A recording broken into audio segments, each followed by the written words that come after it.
Thank you so much for having me. I was looking forward to this all week. So wonderful. We were looking forward to this for months. So you wear many hats. Yes. You're an actor. You are a director, a writer. You do music. Yes. But we're going to get to all of these different kinds of roles. But I want to know how this all began for you. That you're this all-around creative. Okay. Well, it started in the Bronx, New York. That's where you're from. That's where I'm from. Yes. And I would say probably around 8 years old.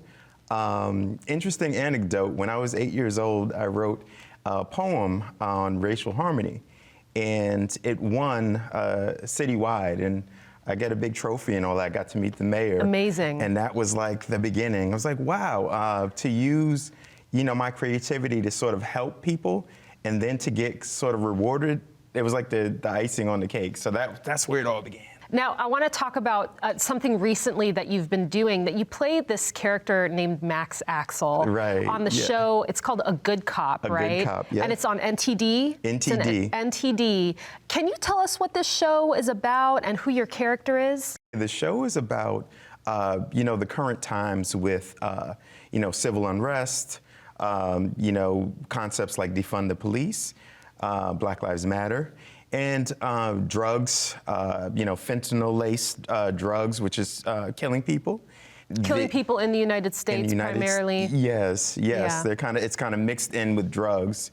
And my character, Max Axel, is sort of like the fourth character in the main characters. There is a rookie cop, and she kind of changes from being a protester into being a police officer. Right. So she was saying, defund the police at the beginning, and then Yes. she kind of goes through this transformation in the story. Absolutely.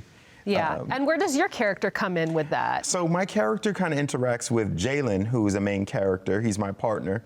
And the captain, who is a main character. And we uncover this plot and we're digging to see there's child pornography, which is a main theme, and we're trying to discover this. And of course, it puts our lives in danger. It sounds like these main characters, these cops, are really kind of stuck in the middle of trying to do the right thing, but also being kind of at the brink of what has the effect of the police on people been over the past many years, and particularly certain racial groups and certain economic groups.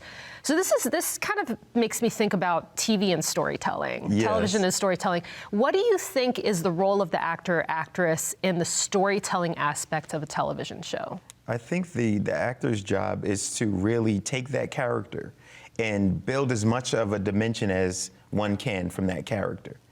And partnering up with the director. Here, the director gave me a lot of freedom. And the director kind of lays out the vision, right? Exactly. Okay, and so where did you come in that? You said that he gave you a lot of freedom. He gave me a lot of freedom, and actually he kind of solo wrote this, and he was the director. So I think, he realized that he might have some blind spots, and my character is a black man from the Bronx that becomes a cop. So there's layers on that as well, and there was only a few times where he sort of twisted my choices, but for the most part, he enjoyed it. And I think also too, we had table reads, which for people listening. Yeah, what's a table read? Tell us for our audiences. It's where you really develop your character and you read out your character with your cast. Right, so you got the script in front of you, everybody's got the same copy, and you go through and you read, which actually sounds like a lot of fun too. Oh, it's a lot of fun. And using technology, we did it virtually as we filmed last summer. So as we were doing this read, it was easy to utilize technology to do it. Yeah, and I understand the director, because you're saying, you're coming at this character, Max Axel, being a black man from the Bronx. The director, I understand he's Australian of Chinese background? Right, he's a Chinese Australian, yes. That is so fascinating. That must be such an interesting mix of perspectives coming in there, and it sounds like you have some creative license when it comes to the interpretation of the story. Kind of backing out now, actors and actresses are so visible, especially in the American eye, right? Whenever you think of a movie or a TV show, you first think of the characters and they're played by the actors and actresses. What is something that actors and actresses regularly do on the job that you think would really come as a surprise to people outside of the entertainment industry? Okay. One of the things I think is that people don't realize a lot of times things are shot out of sequence. Okay. So you may be doing a scene and not doing it. The second part of that scene might be days or weeks, and sometimes even months. So keeping that same, that same sentiment, right? Whether you're really, really crying and sad or upset or really, really angry, it's trying to match that energy, because even though it may be weeks later, it's the continuation of the last time somebody saw.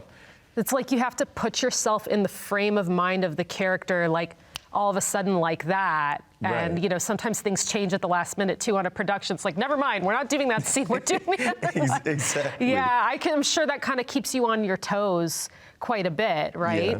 Tell us then about your role in education, because I understand, of course, you act and you write and direct, Right. but you also do public speaking a lot at schools. Am I right about Right, that? yeah, I do public speaking at schools of all ages, elementary, high school, collegiate level.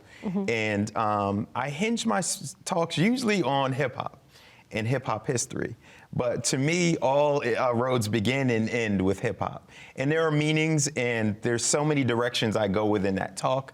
I can talk about Biggie, I can talk about Tupac, I can talk about the beginning. And it's very interesting. But I also do, public speaking and what they call motivational speaking, which I do as well. Why? I want to come back to this hip hop thing. Why hip hop? Why does it always begin and end with that? Well, because for me, it's the soundtrack of my life. Growing up, for me, it was way more diverse than it seems like now. It's still just as diverse, but the radio or the popular hip hop songs tend to be very, very limited in scope and focus. But for me, it was like I could have it be very hard or very melodic, sometimes in between, and very diverse. Right. So just like life is and can be, when you get out of a bubble, even with hip hop, even for specific talks, I talk about how somebody began their career and how somebody's ending it. Somebody like 50 Cent, he started as a very hardcore rapper, and now he's a mogul, a television mogul, with the Power series and BMF. So that's one thing that I would go into for a specific talk. Speaking of these different roles that, a famous musician plays or you play, do you see a symbiosis at all between the role you play in education and the one you do in entertainment? Yes, I think that, for an actor, or at least for me, I want you to feel like each character may be a piece of me, but it's a different, defined, well-oiled piece of me. And so with that, I think that, when I'm on stage with my band, Ill Funk, right, I am this musician piece that is all, bravado and confident. And I'm guessing Ill Funk is hip hop. Ill Funk is hip hop Okay. and soul and R&B. Okay. So we started because if you know the band The Roots that played with Jimmy Fallon, that's the reason why we even wanted a band. So we do it all. Yeah. And so if you come to a show, you'll hear me sing, you'll hear me rap, we'll do Bruno Mars, we'll do, Naughty by Nature and things in between. Amazing, amazing. And very contemporary and very kind of nostalgic and retro. And so then tell us about, not only are you doing music and you're in Ill Funk, that's so great. Yeah. Tell us about you have 2 entertainment companies, I understand. Right, so there's Jermaine Rises. Okay. And Jermaine Rises is more so with DJing, for some of my lectures on hip hop, and then there's Super Jermaine Entertainment, which is more into copywriting, helping with formulating commercials, and the movie production side. Right, it helps with a lot of production services, branding, things like that. Absolutely. Right, so any projects that are coming up that really excite you now? Yeah, I mean, the short film stuff, I have a Christmas movie called A Nouveau Christmas Story. Okay. So we just finished that, and it's going to go around the film festival market, and probably around November, I'd like to have it on a streaming service home. Great. We just did a film race, which film races. Yeah, what's a film race? You have a I'm designated. imagining people with like film reels and they're just like rolling Just them run- across the floor, like running. I don't know. beside- That would be like my stupid idea for a race. I mean, that but- would be funny. We should table that for later. We'll do, but Keep it open Keep as it an open. idea for your entertainment company. next race. But basically, you have a designated time. You know, whatever it could be, 24 hours, 72, 48 hours, and once that designated time happens, you get an email from whatever company that you signed up or film festival, and then you get a theme, you get an action, you get a prop that you have to put into this film, and you only have that designated amount of time to write it, to film it, to edit it, and submit it. Amazing. Do they give you a budget for it, or? No. Oh, okay. So you have to basically, out of the $5 that you have in your pocket, you've got. Exactly. Everybody shakes out their pockets, or sees what they have in their Venmo, and then make it work.